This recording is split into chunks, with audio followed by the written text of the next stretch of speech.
উত্তর জেলার কদমতলা থানা এলাকার বিষ্ণুপুর গ্রামে ওঝার বাড়িতে চিকিৎসা করাতে এসে নিখোঁজ এক যুবক। তার নাম বিপ্লব পাল। বাড়ি বিলোনিয়া থানাধীন পশ্চিম পায়কুড়া গ্রামে। বহু খোঁজাখুঁজির পরও বিপ্লব পালের কোনো হদিশ পাওয়া যায়নি। নিখোঁজ বিপ্লবের পিতা দিলীপ পাল জানিয়েছেন, তিনি অসুস্থ ছেলেকে নিয়ে বিষ্ণুপুর গ্রামে এসেছিলেন।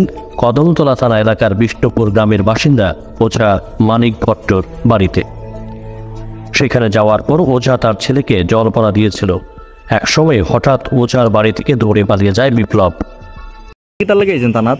আমি আইসি বাবা, ওই আমার ছেলেকে ডাক্তারে ওষুধও ধরতেছে না, একটা কবিরাজ বাড়িতে আনছি মহেশপুর এক বাড়িতে, ওঝার নাম মানিক ভট্ট।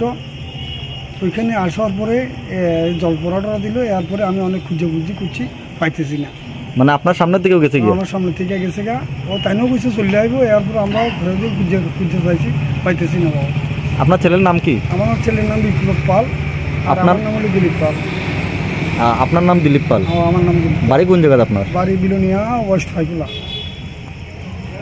কদমতলা থানা মিসিং ডায়েরি করছেন? মিসিং করছি এবং আমি ছেলের লাই পাওয়ার লাই আমি সরকারের পক্ষ থেকে থানাতে আমি ডায়েরি দিচ্ছি।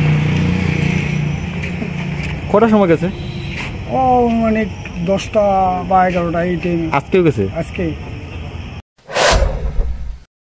অনেক খোঁজ খবর করেও কোথাও পাওয়া যায়নি বিপ্লবকে।